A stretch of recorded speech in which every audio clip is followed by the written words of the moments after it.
how do we set good goals for our marketing? That is an excellent question. It's one that we start most projects with, and one that I find a lot of customers and clients have to struggle with. They have difficulty coming up with goals. But not only if you struggle there, I struggle there when I'm trying to think of my own business. We want it all, right? And we want something maybe really lofty as well, like we just want to increase sales or make more money. And it's not very concrete, and we can't then come up with steps that are going to move us towards that goal, because they're just way too broad, right? So what I want to talk about today is how we can take a big broad goal like that, because it's a totally reasonable thing to want, right, to increase sales. But I can talk about how we kind of work from that into sub goals or mini goals that then become the foundation of our marketing strategy. When we know our goals, that's how we determine how we're going to achieve them. And that's really where I guess we see differences in the marketing strategy. A question I also get a lot is, like, how do strategies even differ from each other? Give me some examples. Like, what does a strategy look like? So hopefully this will kind of answer both as we go, and we'll dive into more of it over the month. So here's a couple of example goals that I prepared earlier. So increase sales or revenue. Really common one, very reasonable, very sensible goal, right? But really underneath there are actually the goals that we're going to focus on with our marketing strategy. So what it might mean when you say you want to increase sales is that you need to increase product awareness, perhaps. Or perhaps it's about the cart total. Maybe to make more sales and revenue, you're not actually looking at getting more customers, maybe you're looking at your existing customers spending more. So how can we increase our cart total and look at upsells in our marketing strategy? Or conversions and things like that that are going to help more sales happen without necessarily more traffic. Or without existing customers spending more. There's still room there for you to increase your overall revenue if the traffic you are getting to your site that isn't converting to sales, if you focused on that. So social proof is one way to do that, but it could be your website copy, it could be your whole messaging, it could be building out funnels for specific products.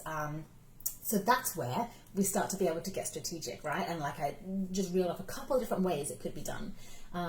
Buying frequency, similar. So it's like getting, similar to the cart total thing, it's getting people to buy more often rather than to buy a larger sum in one go.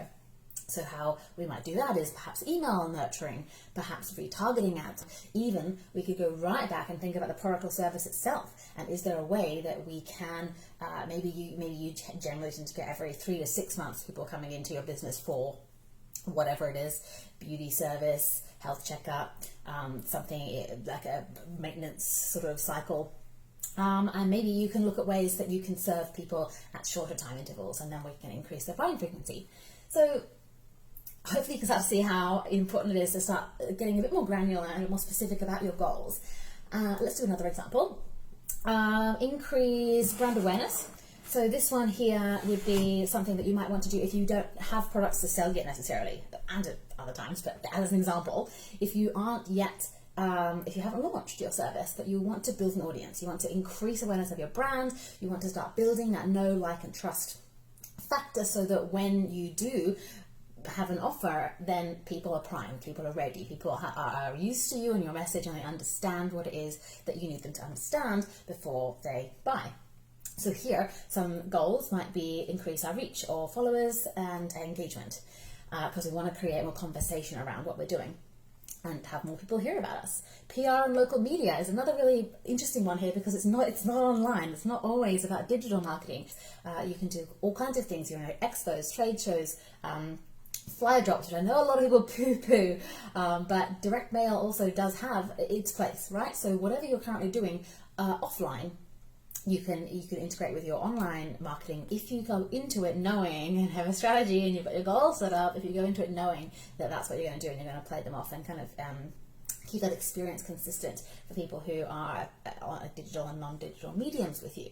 So yeah, PR and local media is an example of something that you might do to increase brand awareness, and then our strategy would be around that, what stories do we have in our business, who are our local news outlets, and doing kind of an analysis there, and then coming up with maybe a calendar of press releases that we're going to do, or relationships that you want to make. Exposure and recognition. So this one might be something where you just need people to see your stuff. So if it's a platform where your content gets consumed there, like on Facebook, for example, then you can run ads without the goal to make a purchase, but ads just to have your video seen, have your posts read, and possibly get likes or get engagement or people actually following your page. But ultimately, it's that recognition. It's getting them as well, not just recognizing your face or your branding or your logo, but recognizing your mission, your purpose, and recognizing how you can help them, and recognizing what they can benefit from by working with you or buying from you. So let's look over here. These are some ones I didn't break down into smaller dot points, but a big sort of picture goals that if your goal is one of these, you might need to break it down further. So launch a new product as part of your marketing plan. Get media attention. Upsell existing customers or attract new customers. Increase website traffic. This one's interesting because if it's in both, it can be a sub goal or it can be the primary goal. So it's often a sub goal in something like increase sales or increase brand awareness, because traffic to your website is then going to walk people through their buyer's journey and into sales, or at least understanding what you do, right? But it can be its own goal as well, because sometimes you might just, maybe you want to sell your website. Maybe you want to sell your business. And so just having a good SEO score and having like a nice analytics history of traffic to your site makes your offer more valuable. So your asking price, you can increase your asking price just because you've increased your website traffic. Another example where it might just be the be-all and end-all goal is when you sell advertising on your website. So maybe you just need to increase traffic so that you can on-charge more impressions to your advertisers, yeah? What about this one down here? What did I write? Improve retention, aka reduce churn. So this is a popular one in membership sites and things like that, or any service-based business where you want repeat clientele. What would we look at here if this was our goal? Well, this is more about nurturing your customers, right? So we come back to the email. We also can look at things like increasing customer satisfaction. So really interestingly, marketing, like I said in one of my other videos, is much bigger than just advertising and sales and promotions. Your marketing can actually be about refining your product and improving how you serve your customers. So that might actually be for the quarter, that might be where you focus. And then we figure out a strategy on how to improve customer satisfaction. Probably going to involve surveys, right? And a bit of an audit, and then yada, yada, yada. What else did they say here? Map, value ladder, and buyer's journey. Yes, so to improve the retention, you can look at how people travel through your business usually and where there might be gaps. So if people kind of generally tend to reach a certain point and then stagnate, they don't progress to your higher tier services, or they don't stay any longer, so sort of like hit that plateau, you might want to look at your value ladder. There might be a big gap here where people need more support to get to this point. So then they become your elite or whatever. So the buyer's journey and the value ladder, that would be part of the strategy. We would figure out what that journey looks like and then figure out where we can fill in the gaps. And then we set specific goals around that. So improve retention by X, or improve our email open rate by blah. If you emails are usually really good at nurturing people, and you can sometimes see, this is where it becomes really helpful to start from a place of wisdom. If you can see things, trends in your customers that are your ideal or most successful or most profitable customers, maybe you see trends like, oh, the people who spend the most money with us are also the people who open our emails the most often. Probably because they like you lots. That's why they're doing both. They're not necessarily cause and effect. They also might be. They probably, I would say, not a direct, as in, as soon as you open more emails, you're going to spend more money. But no, it's more like a symptom that you're serving this person, you're supporting them, and the others don't feel supported and served. They're not going to spend more money. But if you could just get them maybe to open some of the emails, perhaps you could just get them into your exclusive Facebook group where you have more touch points with them, then you may be able to create that same momentum in other customers. So what I would like to do now is have a look at what some other people say around goal setting and setting good marketing goals, because there's some really, really awesome advice online. I'm going to drop a couple of links, I think, today as well. So this one I found, Neil Patel, excellent person to follow in the space of digital marketing. So Forbes says he is one of the top 10 marketers, and Entrepreneur magazine says he created one of the 100 most brilliant companies. He's a co-founder of NP Digital. The Wall Street Journal calls him a top influencer on the web. So he's put an article together around how to set marketing goals you can actually achieve, and he's collected a bunch of advice from different experts. So here's a comment from someone who works at Shopify. They're a conversion rate optimization specialist. And here, the key to setting achievable marketing goals is to spend time evaluating your current position. Oh, what a surprise. Did I do a video on that yesterday or the other day? I think I did. In terms of what types of goals you should be setting, it depends heavily on what stage your startup is in, or business is in. Early on, focus on engagement goals and collecting feedback to validate your product or service. Later on, focus on growth metrics. There are no universals when it comes to metrics, unfortunately. What's important is that your core goals are tied to major business objectives. So, yeah, absolutely agree with all that. I think it ties into a bit of what we were saying just earlier too. All right, let's see what the Director of People at Buffer has to say. Be okay with failing sometimes. Sometimes we make our marketing goals too challenging and we aren't able to reach them. That's okay. We don't know everything. We can often learn as much from those moments as we can from the big triumphs. When this happens, we'll set up some new experiments and start measuring again.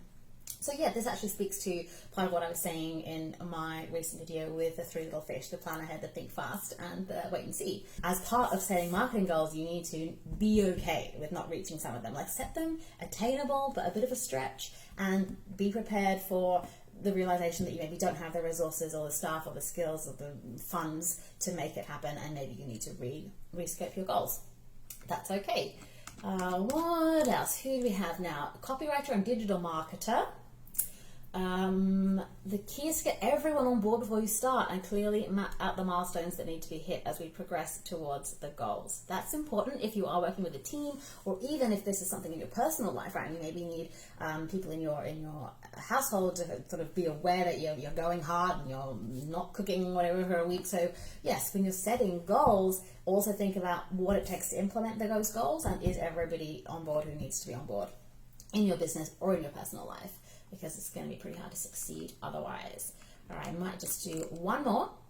So SEO expert and digital strategy consultant says, by establishing buyer personas and gathering data about where the target audience spends their time online, we're better able to define objectives. So we also call this ideal audience or client avatar.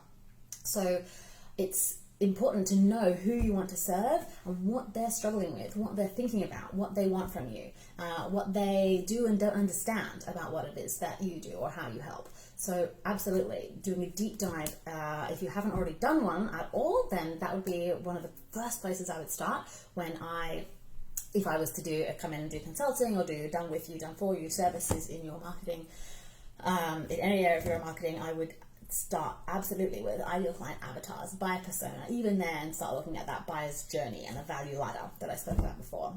So if you've not done that, that could be a fantastic goal for the quarter, is to set up, maybe even your month, why not? Go hard.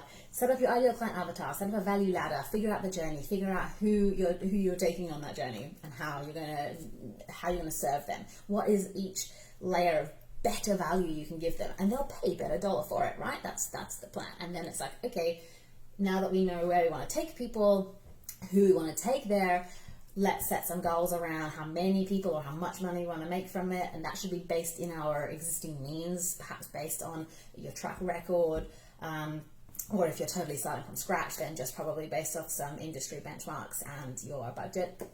And then go from there. From there, you have something that you can make a strategy about. It's very hard to make a strategy on, I just want to hit 100K. It's like, well, that is excellent starting point. How? What are your revenue streams? How do you currently bring in? How much do you bring in at the moment, and where and how and why, And then you start to be able to break down those goals further. So I hope that helped. Oh, and before you go anywhere, think right now about your business. Maybe you've got several, pick a brand and think, what's a goal? What's a goal that I could set? Name something that you're working on or want to work on in your business. Stake a claim, pick a goal, and then one or two things. Either you figure out how to put some smaller goals, or ask me to come on in and I'll see if I can suggest some smaller goals. So then you've got something a bit more tangible to start doing strategy and road mapping with, because we can take this into future videos and future content that I'm going to do all over the month. So start with coming up with some good goals. That's your homework. Drop it in the comments or send me a message if you'd like, and I would love to see where that takes you.